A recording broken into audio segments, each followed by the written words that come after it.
In a sea of Tagalog language films dominating Philippine cinema, there's one little Cebuano road trip movie that swerved into our hearts and run over our expectations in the process. Patay na si Jesus isn't your usual comedy.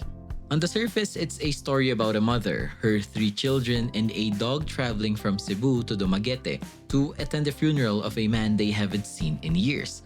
But beneath the absurd humor and deadpan delivery, the film hides something more, a raw, unpolished look at family, grief, and the strange ways we cope with loss. Today, we're gonna break down Patay na si Jesus, its unapologetic humor, emotional gut punches, and why it might just be one of the most quietly revolutionary films in Philippine cinema. Let's talk about Patay na si Jesus.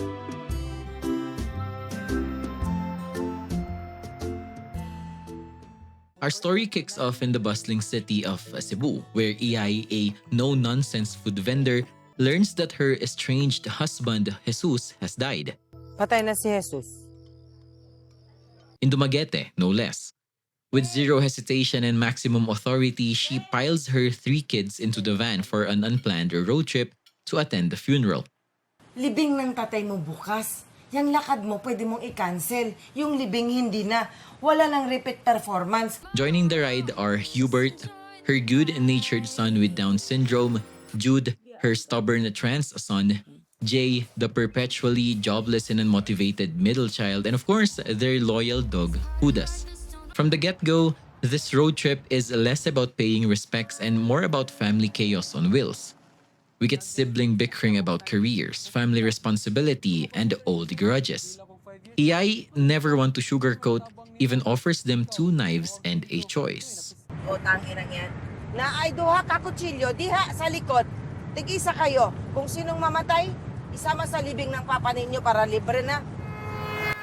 She's joking. Of course, probably.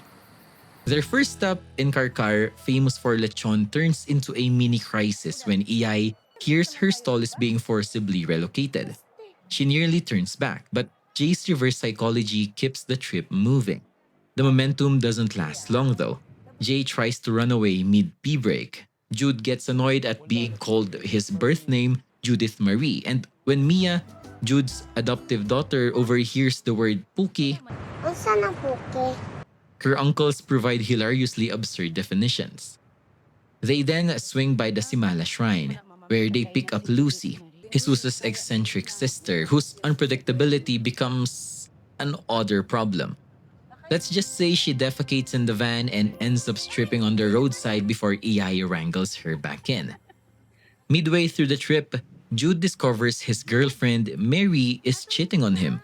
His heartache explodes into a rage at a cake vendor, followed by a tearful confrontation with Mary, which ends with him leaving Mia in her care. Later, Jay confesses to Jude that he's gotten his girlfriend pregnant, earning a brutal lecture about 5 wasted years in college and zero knowledge of safe sex. Things spiral further when Berth and Lucy both disappear, one joining a motorcycle stranger, the other potentially boarding a ferry. After a wild goose chase involving a parade, a criminal named Berth, and some drunken bonding, they eventually reunite. Jay admits to Iay about the pregnancy, and she surprisingly doesn't overreact until he reveals he skipped his board exam. That gets him a slap. Finally, they arrive at Jesus' home, meeting his second wife, Linda, and her children. Amid awkward conversations and quiet reconciliations, Iay even shows acceptance of Jude's identity. But when she approaches Jesus' casket, her pent-up emotions cause it to break open.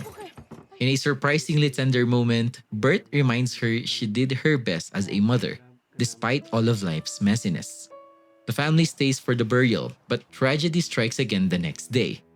Judas the dog is run over. The family mourns him more intensely than Jesus, while the funeral procession continues behind them. The screen cheekily reads, "Patay na rin si Judas." The film ends with them heading back to Cebu, chatting about Jay's future as a dad, Jude's single life, and Hubert's unexpected romantic prospects. A strange, bittersweet wrap to a trip that was about far more than a funeral.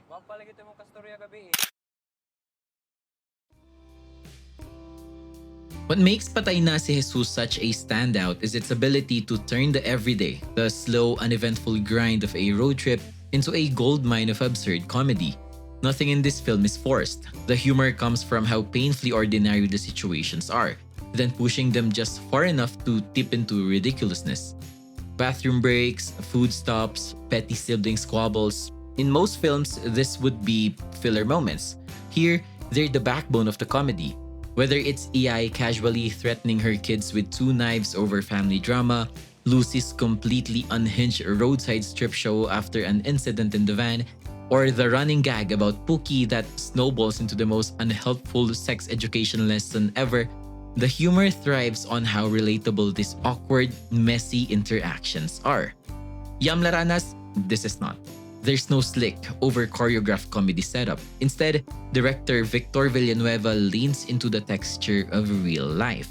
Awkward silences, lingering stares, the inevitability of bad timing. The punchline often arrive late, when the audience least expects them, making them land harder. It's the kind of humor that makes you think, I've seen something like this happen in my own family before, but never quite this extreme.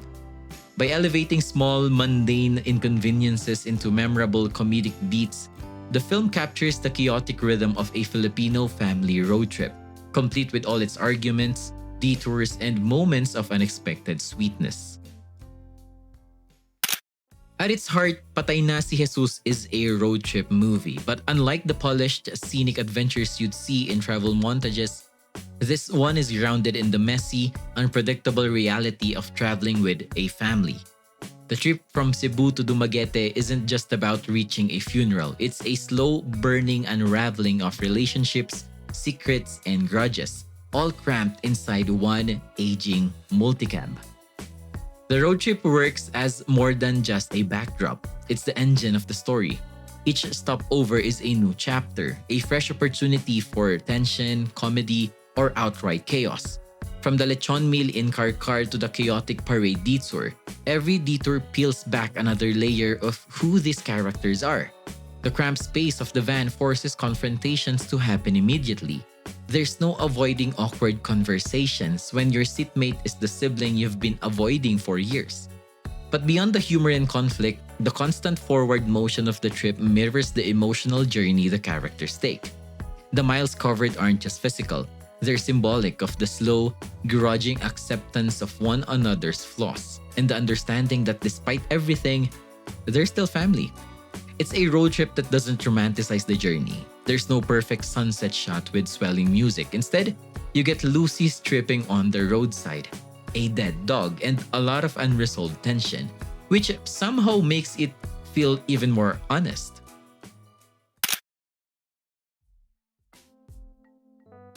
What makes Patay Na si Jesus more than just a quirky comedy is how it sneaks in genuine emotion between the absurd moments. Yes, there's a lot of toilet humor, awkward sibling bickering, and wild roadside chaos. But underneath the laughs is a story about grief, identity, and acceptance. Direct Victor Villanueva walks a tightrope here. On one side, you have hilariously exaggerated situations, a sibling chasing another through a lechon stopover, a roadside parade hijacking the plot, a casket mishap that borders on slapstick. On the other side, there's a quiet pain of a family still reckoning with the damage their father left behind. The unresolved resentments between siblings and a mother trying to hold it all together in her unconventional way. The film earns its heart not by forcing sentimentality, but by letting it happen naturally. A glance at a casket, a brief conversation on a ferry, or even a moment of shared silence after tragedy. These are the scenes that ground the comedy. They remind us that even in the middle of life's messiest, most ridiculous moments, we're still human beings dealing with love, loss, and forgiveness. It's this ability to make you laugh 1 second and quietly reflect the next that gives the film its lasting charm. And why days after watching, you remember not just the punchlines, but the people delivering them. At its core, Patay Na si Jesus is a road trip movie, and road trips are just long conversations trapped inside a moving vehicle. This is where the film's characters shine, each one distinct enough to carry their own comedic and emotional weight. EI, played with commanding wit and sharp timing by Jacqueline Jose, is the undeniable anchor. She's equal parts fierce and unpredictable, often shutting down nonsense with a single deadpan remark. No problem. Ano? Dali. Her children, meanwhile, bring their brand of chaos. Hubert, whose innocence provides some of the film's sweetest moments. Jude, whose dry sarcasm masks deeper struggles with identity and love. And Jay, a walking magnet for bad decisions who somehow still manages to be endearing. The interplay between them feels lived in, like these arguments and reconciliations have been going on for years. Sibling rivalries flare up over petty things. Food, bathroom breaks, board exam failures, yet in between the jabs, there's a familiarity and affection that keeps them tethered together. Even the side characters, from the eccentric Aunt Lucy to the other family they meet in Dumaguete, add texture to the group dynamic.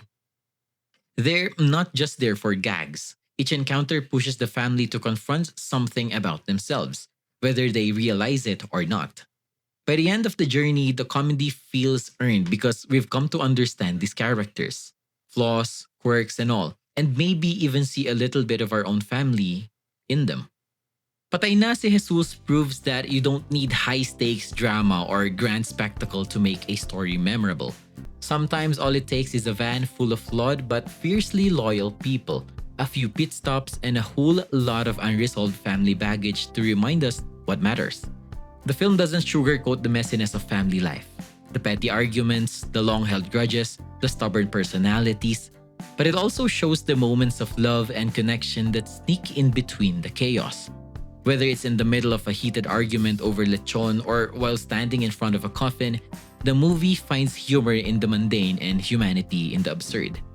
It's this delicate balance of laughter and poignancy that makes Patay na si Jesus so resonant. You come for the comedy, you stay for the unexpected moments of truth.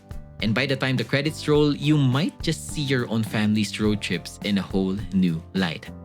So if you haven't seen it yet, hop in for the ride. Just maybe bring an extra seat for the dog. Char. Na, muna.